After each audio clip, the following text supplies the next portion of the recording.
Welcome to Wealth Hustle 247 podcast, your trusted guide to financial literacy, business innovation, and entrepreneurial success.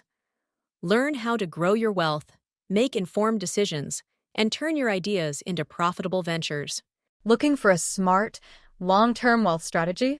In this episode, we dive into land banking as a means of wealth creation, a comprehensive analysis. Let's explore the power of owning the future. Hey everyone, ever fantasized about owning some land, but not just any land, land that's practically guaranteed to shoot up in value? Yeah, that's the idea behind land banking. Exactly, land banking. Okay. And this deep dive is our Sure. shortcut to understanding this potentially lucrative strategy. It really is. We're digging into a pretty comprehensive analysis of land banking. Oh, yeah, And believe me, it gets super interesting. it does. It's pretty amazing how this strategy isn't just some new fad. Right. Land banking has actually been a tried and true way to build wealth for centuries. Like way back when. Oh, yeah, way back. Can you give us a quick rundown of what land banking actually involves? Well, to put it simply, you buy up a piece of undeveloped land, hold on to it patiently, and then later on you can either sell it for a profit or develop it yourself. So this deep dive is our express ticket to figuring out how this whole thing operates. We're looking at a pretty thorough analysis of the topic. Yeah. And trust me, it gets pretty interesting. It really does. It's fascinating how land banking has been woven through history. Oh, yeah. You know, like back in ancient Egypt, Okay. owning fertile land along the Nile River, that wasn't just about farming. Yeah. It was like holding the keys to the kingdom. Oh, wow. Those with land held power and wealth, much like today's real estate giants. Okay, so it's been like a power move for centuries. Definitely. But I bet it really took off during the Industrial Revolution, right? Absolutely. Think about the urban sprawl that was happening back then. Yeah. Cities were growing like crazy. Land was in high demand, Yeah. and anyone who owned it was potentially sitting on a gold mine. Okay, history lesson aside, Yeah. what are the fundamental principles behind land banking? What makes it work? Well, there are three main principles. Okay. Acquisition, holding, Okay. and resale or development. All right, break those down for us a bit. Okay, so first up, you have acquisition. That's where you identify a promising piece of undeveloped land and you go ahead and make the purchase. Okay, and then there's that holding period. So like patience is key here. Oh, it definitely is. You're waiting for the right time to make your move. So you're saying it's not for people who want to get rich quick. No, it's all about timing. Okay. That right moment could be years or even decades down the road. Oh, wow. It all depends on how the market shifts and how the area around your land develops. So it's a long game. It is. But eventually you get to that payoff. Exactly. Resale or development. That's when you either sell the land at a higher price Okay. or you actually build something on it. Gotcha. That's where things can get really interesting. Absolutely. The potential to really make some serious wealth is huge there. Especially if you've chosen your land wisely. Absolutely. Speaking of potential, what makes land banking so appealing to investors in the first place? Why choose this over, say, playing the stock market? Well, there are some pretty compelling advantages. Like what? For one, the potential for appreciation is significant, Okay. especially if you're investing in land that's near a growing city. You know, land generally tends to increase in value over time, Right. making it a solid long-term investment. I've heard it compared to planting a money tree, Right. although it's probably not quite that simple. It does have a certain appeal, though. And compared to owning something like a house, Yeah. raw land requires very little upkeep. Okay. Yeah, that makes sense. No tenants to deal with, no repairs to worry about, just pure potential just sitting there. Okay, I'm starting to see the allure, Yeah, but I feel like there's got to be more to it than just appreciation and low maintenance. you're absolutely right. Hmm. There's more. Land also provides excellent diversification for your investment portfolio. So you're talking about spreading the risk. Exactly. It helps balance out those riskier assets like stocks or bonds. Right. And what about inflation? Oh, that's a big one. Yeah, everyone seems to be concerned about their money losing value these days. Understandably. How does land hold up against inflation? It does very well, actually. Land tends to keep up with or sometimes even exceed inflation. So it's like a safeguard. You could say that. Right. It's a great way to make sure your buying power stays strong. Okay. And that's not all. There's more. There's more. Just imagine you have a piece of land that's been developed. Yeah. Maybe it has rental properties or commercial spaces on it. Mm-hmm. That land could generate a passive income stream for you. Oh, wow. So it's not just about the value of the land itself, Right. but also the potential for income that it could bring in. Exactly. Okay, that's definitely enticing. Yeah. But before we get carried away with all the positives, let's talk about the other side of the coin. What are some of the potential risks and challenges that come with land banking? Is it really all sunshine and rainbows? Well, like any investment, land banking does have its risks. One thing to consider is liquidity risk. Meaning what exactly? Well, land isn't like cash that you can readily access. Right. It can be tough to sell quickly, Okay. especially if the market takes a downturn. So you're confirming it's not some get-rich-quick scheme. Not at all. Patience is absolutely essential in this game. Got it. So patience is key, and then there are those dreaded regulatory hurdles. Ugh. Yes, don't forget about those. Like what? You've got your zoning laws, land use regulations, all that red tape. It can be a real pain and potentially costly. So you're dealing with bureaucracy as part of the process. Oh, for sure. What else should potential land bankers be aware of? Well, market fluctuations are another factor. Economic downturns can impact land values just like any other asset. So no investment is completely immune to economic cycles. Right, exactly. Are there any other red flags to watch out for? One more thing to keep in mind is the speculative nature of land banking. It requires a good amount of research and due diligence, Meaning? meaning you need to do your homework. Okay. Making uninformed choices can lead to pretty big losses. It's not as simple as just picking a random spot on a map and hoping for the best. No, it's not at all. So research and planning are key. Absolutely. You've talked about the good, the bad, and the potentially ugly sides of land banking. So let's say someone is still interested in pursuing this. What are some strategies they can use to increase their chances of success? What separates the successful land bankers from those who struggle? Well, first and foremost, thorough research is the foundation of any successful land banking venture. Okay, makes sense. You need a solid understanding of market trends, identify areas with growth potential, Right. and be aware of development plans for the region. You don't want to go in blind. So it's like doing your homework before making a major purchase. Right. You wouldn't buy a car without researching it first. Exactly. Same principle applies here. Right. And it's also about thinking long term. Oh, absolutely. Consider investing in emerging areas. Okay. Look for those hidden gems with future potential, like areas near planned highways or airports or expanding industrial hubs. Okay, so trying to predict future growth. Exactly. Anticipating that growth is crucial. So it's a little bit like being a visionary. In a way, yes. Seeing the potential before it's fully realized. But what about the legal and logistical aspects of land banking? Should you try to handle it all on your own, or is it better to seek professional guidance? Going it alone is rarely a good idea, especially with something as complex as land banking. I can imagine. You really need experts on your side. Okay. Real estate professionals, lawyers specializing in land transactions, environmental consultants. So build a good team? Yes, they can all play a vital role in helping you navigate the complexities, avoid pitfalls, Right. and ultimately make well-informed decisions. So it's about having a team of experts to guide you through the process. Exactly. That makes sense. What other strategies are important to keep in mind? Diversification is key. Meaning? Don't put all your eggs in one basket. Right. You want to spread your investments across different geographical regions. So if one area experiences a downturn, Exactly, you're not overly exposed. so strategically spreading the risk is crucial. Any other words of wisdom for aspiring land bankers? Perhaps the most crucial element is patience. Yeah, we talked about that. Land banking is a marathon, not a sprint. It's a long-term investment strategy. Okay. Those who are in it for a quick buck are likely to be disappointed. Right. But with patience, diligence, and a well-thought-out plan, the rewards can be substantial. That's good to hear. All right, we've covered a lot of ground here. We have. From the historical roots of land banking Mm-hmm. to practical strategies for success. Let's switch gears a bit and look at some real-world examples. Okay.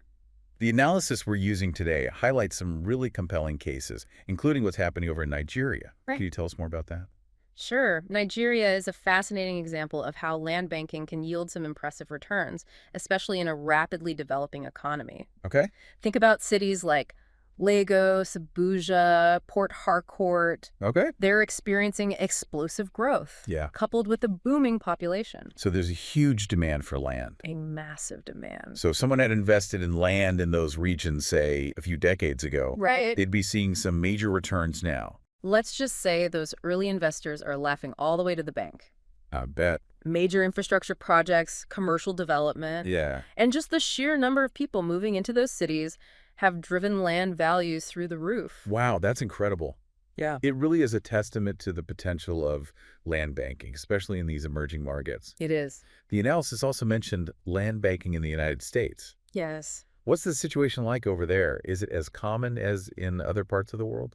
It's a bit different in the U.S. How so? We see land banking happening on a larger scale, often driven by municipal governments Okay. and large-scale private investors. Interesting. They're looking to secure land for future urban development. So it's not just about individuals trying to build their wealth.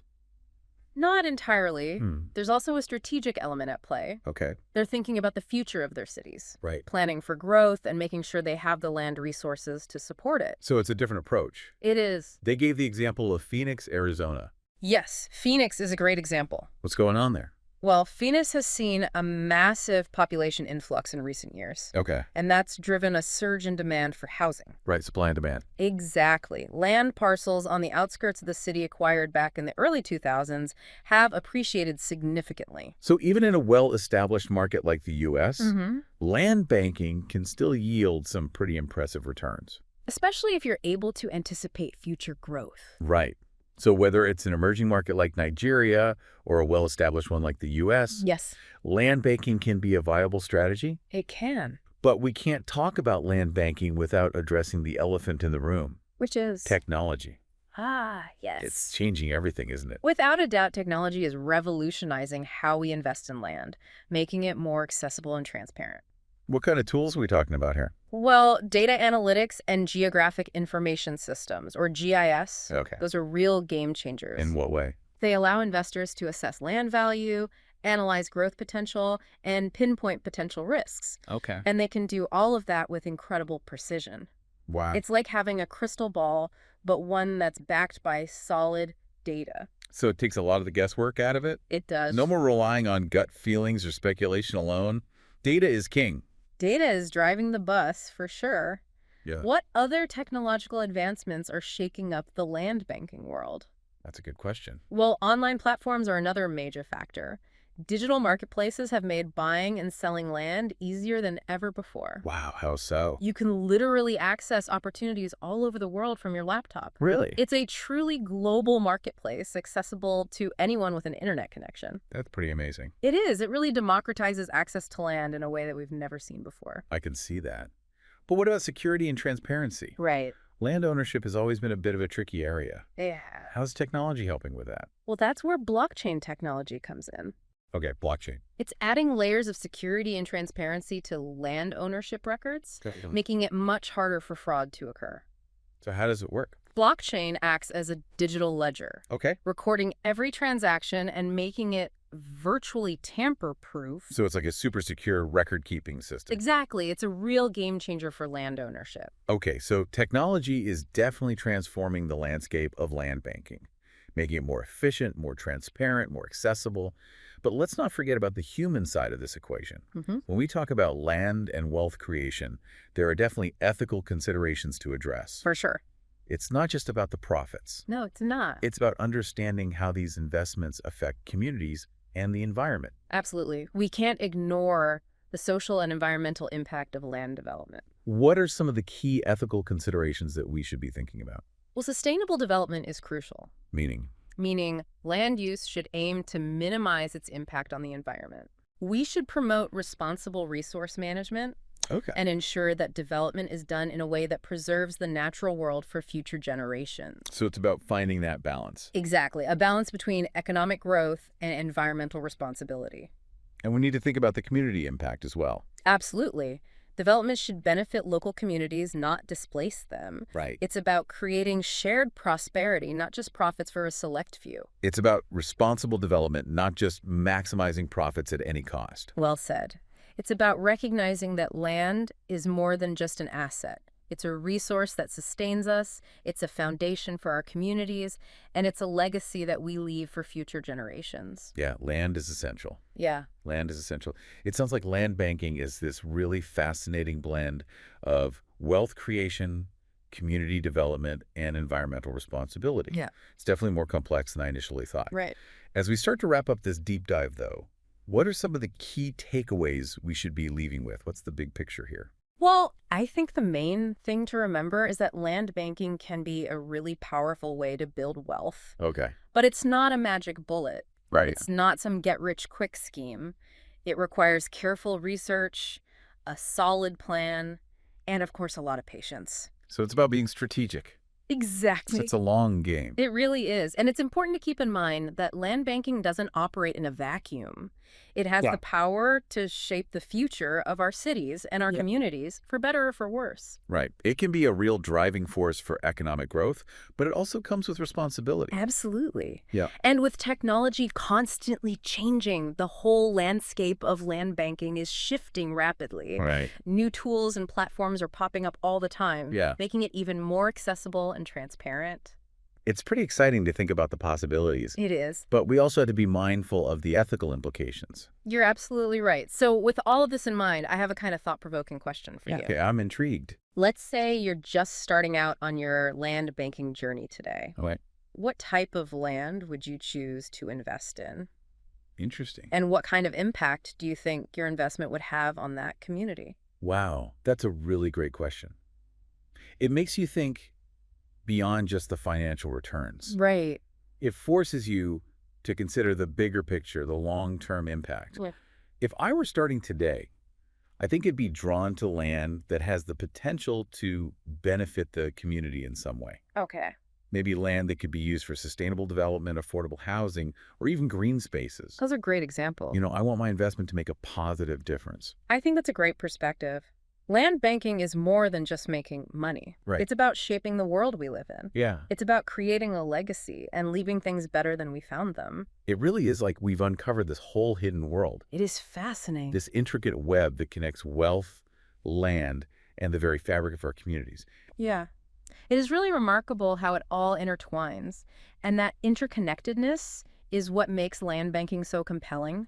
It's not just about numbers and profit margins. Yeah. It's about understanding the human element, the potential to really shape the future, Right. and the responsibility that comes with that. We've covered so much ground in this deep dive. Yeah. We've explored the history, Right. the mechanics, the potential rewards, and the very real risks of land banking.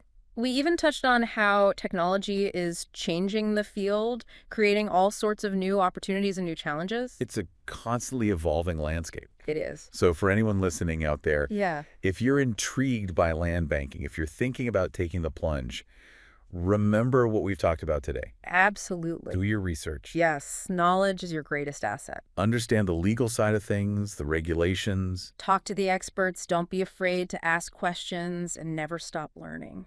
and maybe the most important thing of all is to think about the impact you want to make. Right. How can your investment in land make a difference in a community? Can it help with sustainable development? Yeah. Can it be a force for positive change? Land banking is about so much more than just making money.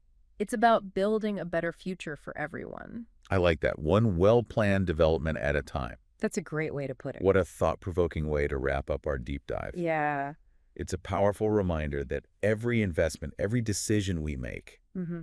has the potential to shape the world around us for generations to come. Well said. It's been a pleasure exploring this topic with you. Likewise, and to our listener, we hope this deep dive has ignited your curiosity and given you some valuable insight. That's it for today's episode of Wealth Hustle 247. Be sure to follow, like, comment, and share with others. Keep pushing toward your goals, and we'll see you in the next episode.